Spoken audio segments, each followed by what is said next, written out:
You've been working for 2 decades, 3 decades, maybe 4 decades, and so you're wondering, when do you get your money back? When do you start to take your Social Security benefits? That's a big question, and that's one I've got here for Israel Pinto. He's the founder of Protected Retirement Savings. Israel, how you doing? I'm doing well, Spike. How are you? I'm good, but I want to know, do you have kind of a standardized answer for taking Social Security? Wait for full retirement, take it as soon as possible, let it grow? What do you do here at Protected Retirement Savings? That's a great question. That's the $1 million question. On average, the average couple in America receives about $1 million in benefits.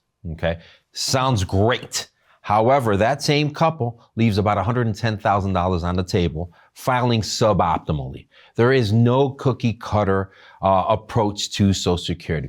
You hear some of the pundits saying at 62. You hear some folks would say wait until 70.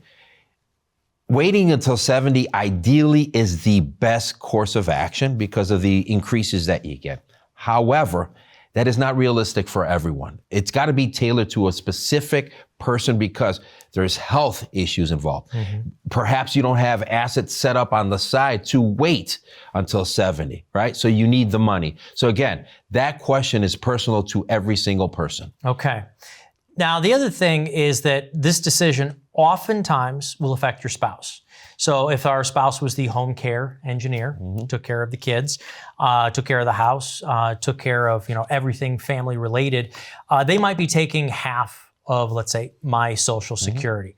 The sooner I start it, I could be locking them in for a lower amount. So let's say I've got my female spouse, right? Between men and women, who tends to live longer? That's a great question, and we know the answer to that question. Women tend to live longer, right? So when you do set up your Social Security, that's for the rest of your life. So you've got to put that plan in place to file optimally, right? I'll give you a perfect example. I had a young lady come into my office. She was planning on filing for Social Security at 62. She's 60 years old currently. She had some assets on the side prepared. In that discovery, because the first meeting you have with me, we're just talking about you.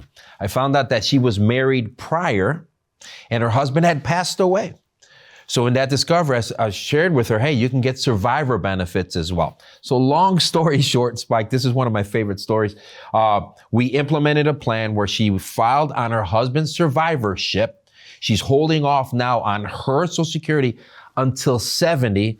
We positioned some of her assets, one in a volatility buffer to protect her from market losses, right? And we set her up in a way she would have lost, get this, Spike, almost $400,000 in filing suboptimally because she didn't know that provision was available to her. And no offense to the Social Security Administration, but they're not really there to help you with income planning. You reach out to them and say, when or how should I turn on my Social Security? They'll ask you what age you are you looking for income? And they'll show you how to turn it on. But they don't know how to work with a volatility buffer and the rest of your assets and how to delay and put all that picture together.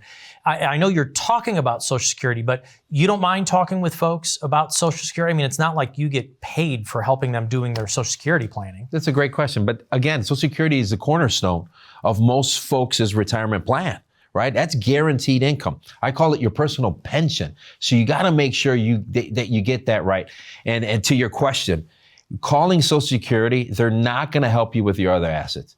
And Spike, do we really want them to help us? I get it. It's no offense. They're right. Public servants as well. They're trying to help us out. But last question I'll ask you, because you said your Social Security is guaranteed, but there's a lot of Americans out there who are taking it early because they're afraid it's not going to be there. We've heard the warnings from SSA.gov on their own that if something doesn't change over on the East Coast, that we could be taking a 10 or 20% reduction. What do you feel about that? Is that going to happen? That's I think it's $220 trillion question, right? Is. So I don't think Social Security is going anywhere, but they've made some drastic changes, right, over the last few years. I think most folks now are going to be grandfathered in for the next 4, 5, 6 years. So again, don't get caught up in the fear mongering that's out there.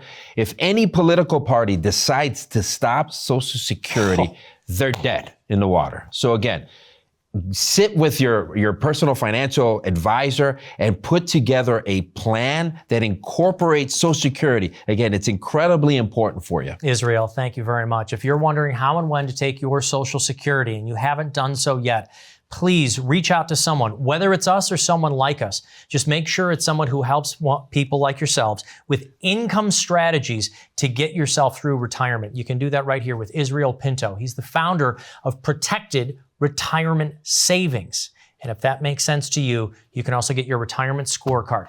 On the other hand, I will also say this. If you have started your Social Security, let's also do your retirement scorecard. Now we might want to work with the rest of your assets to make sure that you've got income, such as your volatility buffer, that you can't run out of in retirement. Thank you for watching.